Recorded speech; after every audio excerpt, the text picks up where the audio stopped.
Good evening, I'm Darrell Stranger, and this is Face to Face.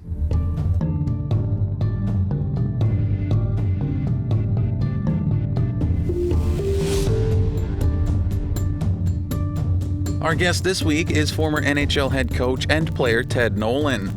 He is from Garden River First Nation in Ontario. Ted played for the Detroit Red Wings and the Pittsburgh Penguins. He also coached for NHL teams like the Buffalo Sabres and the New York Islanders. Nolan and his two sons also created the Three Nolans First Nations Hockey Camp, a program developed to specifically work with First Nations youth to further develop their hockey skills. Ted, thanks so much for joining us here on Face to Face. Oh, Darrell, thanks very much for inviting me. Now, hockey is a big part of many people's lives, including Indigenous folks. Ted, how did you get your start in hockey? Well, if you look at the way I start my story is people think I was born in the 1800s versus the 1900s. We grew up in a very small house in Garden River First Nation outside of Sault Ste. Marie. And at the time, we didn't have indoor electricity or plumbing and what have you. We had an outdoor toilet and a pump. And I start off my story with the kids. My tale always starts with one pail of water at a time. I just made a rink in my backyard, probably 40 feet by 20 feet. Not the biggest rink, but it was good enough to fall in love with the game. I made that every winter since I was about 8 years old till I was 14 years old, and that's pretty well how I got my start. Then parents kind of squeezed enough money together and put me in recreation hockey in Sault Ste. Marie. So that was then I thought I was in the big leagues then, just playing recreational hockey. So from there, and then I was very lucky. Someone must have saw me play somewhere along the line, and 15, 16 years old, I was invited to the Sault Ste. Marie Greyhounds of the Ontario Hockey League. So from the backyard rink to recreational hockey to major junior hockey was quite a jump in the first 8 years of my life after I started playing. Now, Ted, did you ever experience racism, and what did that look like? Well, I can't remember when I didn't face it. It was just it was a constant. Going to school, and we all know the stories that are happening with residential schools. We went to our family didn't go to residential schools, but we went to day schools, and day schools were not much better. You get the ear pulled, and you still remember going to school and you get your head scraped looking for bugs, I guess, and nails picked all the time, slapped. With the ruler in the principal's office, and the ears pulled. So it was, and then we went to the city of Sault Ste. Marie. It wasn't so bad there because we went as a group from Garden River. We all hung together in grade 4, grade 5, and so there was just a few occasions where you get the odd name called, but it wasn't too bad in the city of Sault Ste. Marie. Then it really geared up again when I left home when I was 16 years old. First time I went to Kenora, Ontario. And it's been well documented. I've said it a number of, if not 1,000 times. I went to Kenora. That's when the game of hockey for me switched from love to just trying to survive. And I cried myself to sleep in the first month and a half. I was in the city. I didn't like hockey anymore. It was tough going to practice and trying to make a team and trying to make some friends. And they were very unfriendly at the beginning. School wasn't much better, so I did. The only thing I knew how to do is I stopped going. I didn't go to school anymore, and so I stopped that one bad area. But I continued in hockey. And my two brothers came to town to watch me. I thought to watch me play.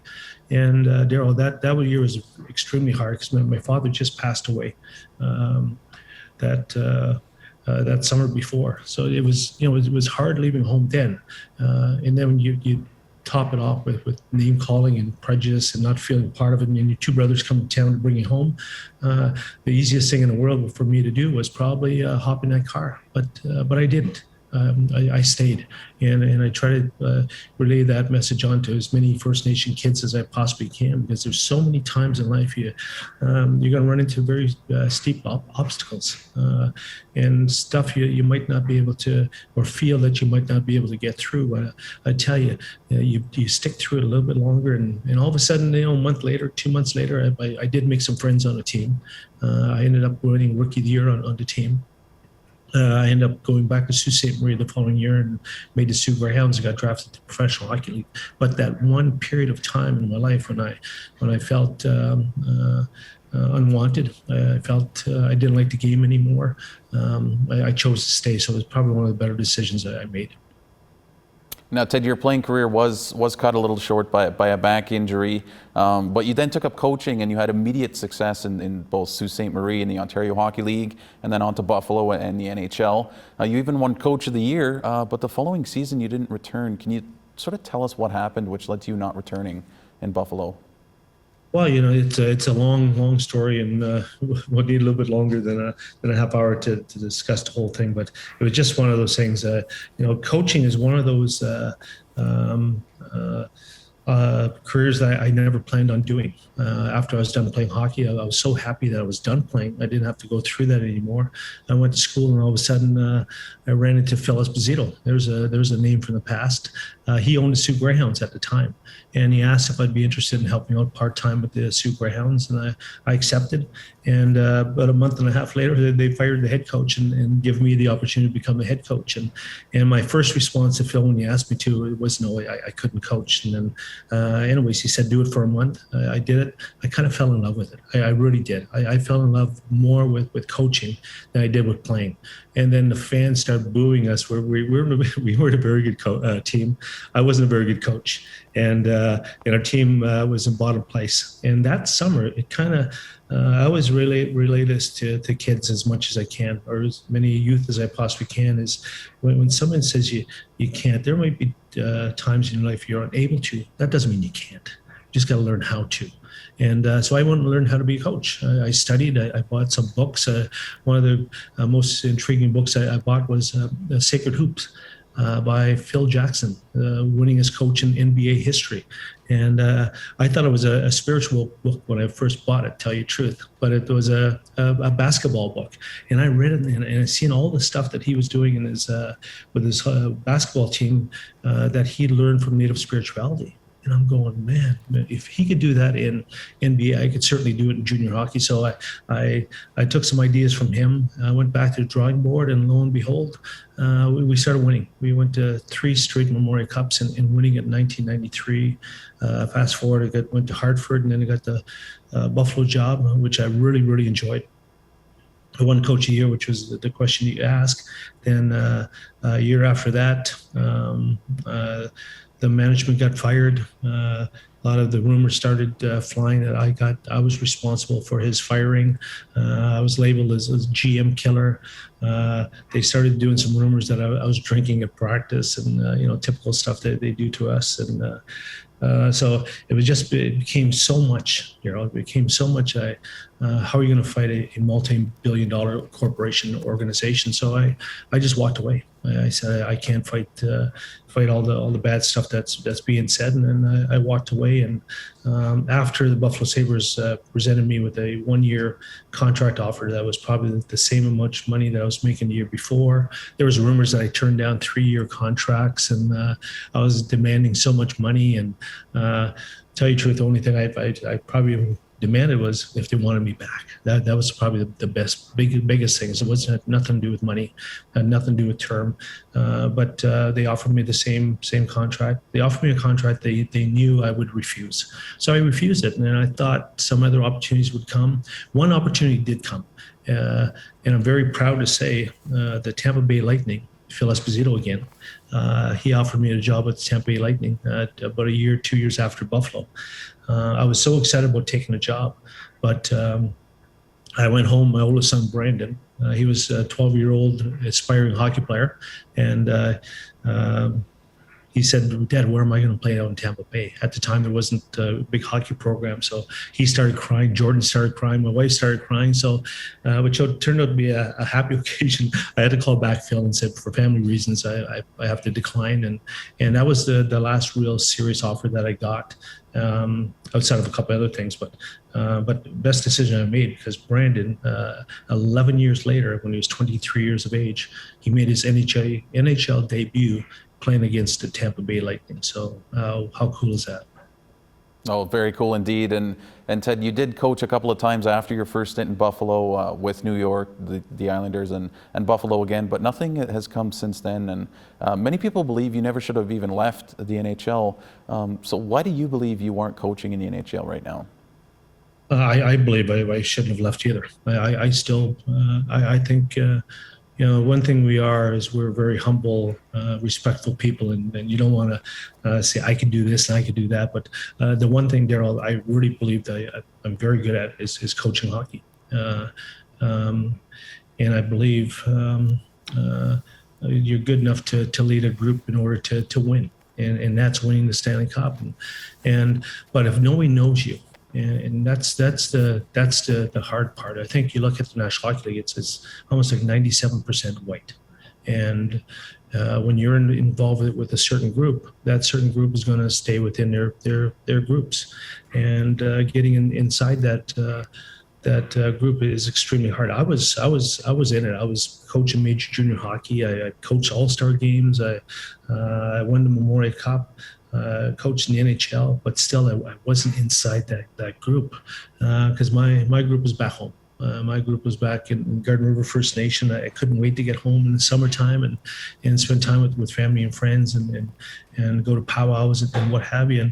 But on the other side, they go to hockey clinics. They go to coaching seminars. They have golfing events. They have all these situations that they do. And if you don't participate, you're kind of like an outsider looking in. All right, well, we've got to step aside for a quick break, and then we'll continue the conversation here on Face to Face with Ted Nolan. We'll have more about his kids and the venture they started together. Stick around.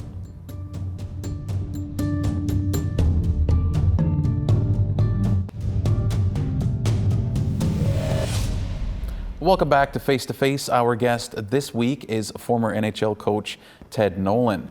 Now, Ted, you and your sons Brandon and Jordan launched the Three Nolans, traveling to different First Nations communities and running a hockey camp, and there's also a clothing line. So what's it like working with your kids? I tell you, there's always a silver lining to everything we do. Although I feel I still coach in the National Hockey League, but I'm doing something even better. I have a chance to work with my two boys. Brandon was a former NHL player himself. He played with the Carolina Hurricanes, and we kind of thought we had that Nolan jinx going on. He was injured. He just made the NHL, and then all of a sudden he suffered a severe head injury. He went back to school and got his business and marketing degree. And Jordan, he played with the Los Angeles Kings. That was part of 2 Stanley Cups. It was the St. Louis Blues when they won those too. So the three of us, we one day Brandon said, "Hey, Dad, why don't we do our own hockey schools and go to First Nation communities and help the way we can and maybe teach some of the stuff that we went through that maybe they could make the trail a little bit easier." So we've been doing it for a long time. It's probably one of the best. I don't even call it a job. It's one of the best opportunities I ever had to go into communities and not so much developing the next Freddie Sasakamus or next Brian Trache or Gino Ojek. It's just getting the kids to feel good about themselves through the sport. And we all know how difficult it is in any sport to make it to the highest level. But the one thing that sports teaches us, it teaches a lot. And if it wasn't for hockey in my life, I knew I certainly wouldn't be sitting here talking to you. And I certainly wouldn't have been able to do a lot of things I've been able to do. And one of the biggest thing I was able to do was I look at my fridge. To supply food and to buy a car so through hockey we could inspire the kids to hopefully dream and inspire to be whatever they want to be. They want to work for APTN, they want to work as a nurse, they want to work as a doctor, carpenter, mechanic, whatever they want to do, they certainly can. But it does take some work. Now, you also launched the Ted Nolan Foundation in 2004, and with that there's the Rose Nolan Fund, which helps women reach their academic and athletic dreams. Ted, why was that something you wanted to do? Well, that was of all the things that I was able to accomplish, that was probably one of the highlights for me. My mother, I still get really, it's hard to really discuss and talk about. My mother was tragically killed in a drunk driving accident on our community when I was only 20. I was playing hockey down in Kansas City. That's when it happened. And it took me, I bet you, almost 10 years to even talk about it, because you know how trauma affects everybody. You know, some of the things that happen in residential schools, people don't want to speak to about. I asked some of my members that, and they said, let's not go there. So it's the same thing with death and with my mom. It took a long time. But anyways, one day I finally woke up and I said, instead of mourning, instead of feeling sorry and missing her, why don't I do something to honor her? And so we started up, I called a bunch of chiefs in Ontario, asked if they wanted to get together. I got a great idea for a fundraiser, and they thought I was going to do it for sports. But we did the first Ted Nolan golf tournament, and we raised money for our First Nation women in Ontario. Which is a very small thing. We did it, and lo and behold, it was such a success. We kept doing it in 2004 through a good friend of mine who's in the spirit world right now, Ray Martin.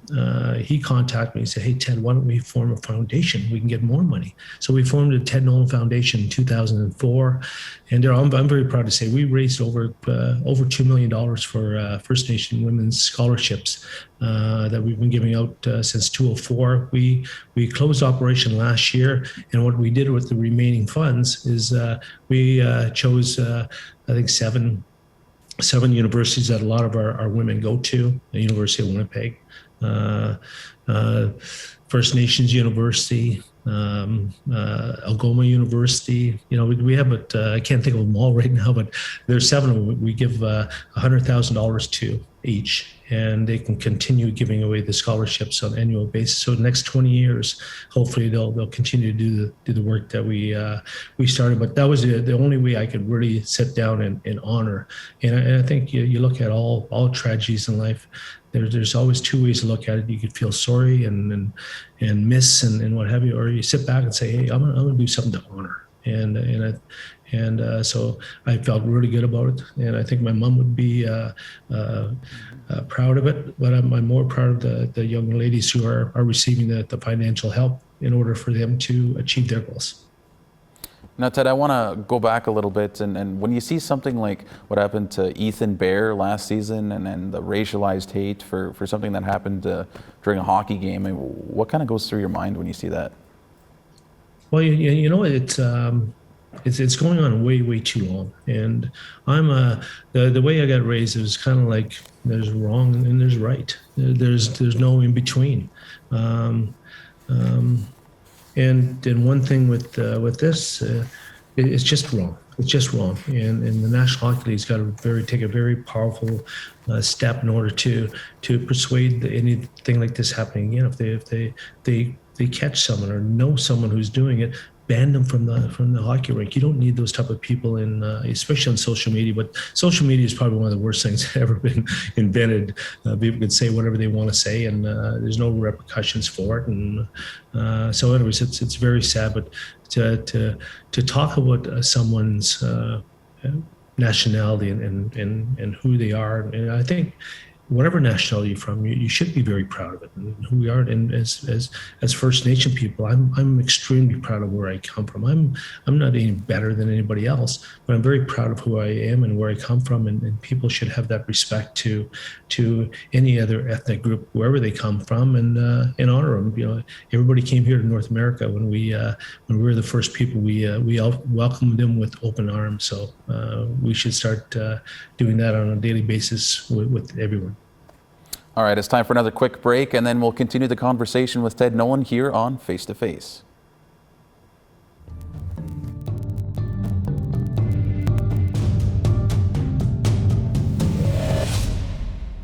Welcome back to Face to Face. Our guest this week is former NHL head coach Ted Nolan.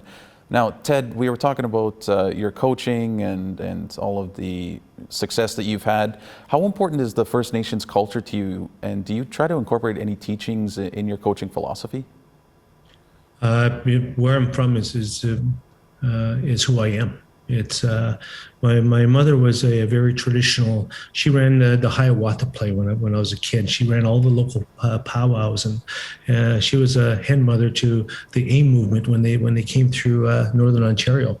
My father was the same way. So they from a very early age, and I was very lucky to come from a large family. I got 6 brothers and 5 sisters.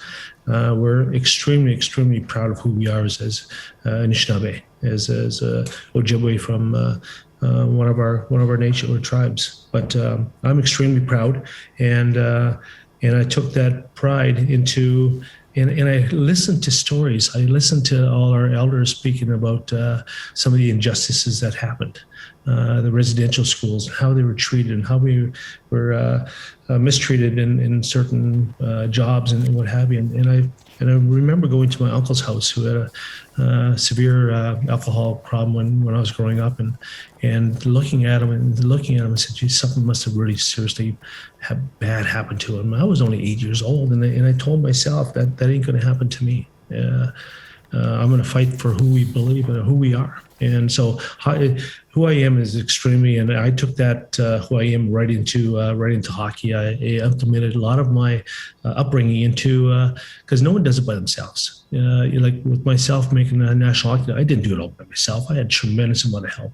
My fathers and brothers and sisters, they chipped together, bought me a used pair of skates, a jacket, a stick, whatever. So if it wasn't for them, I would never have made it. So that philosophy I brought into the team, and teams don't win championships by individual talent. They win by a group. So I brought a lot of our teachings into, I brought a medicine man into NHL locker room. I brought some of our teachings into the locker room. I brought them down to community. And so I shared a lot of stories about hunting and how the animals behave, and implemented that into hockey. So I certainly mixed the two, from Western hockey coaching philosophy to how I was raised growing up in Garden River First Nation.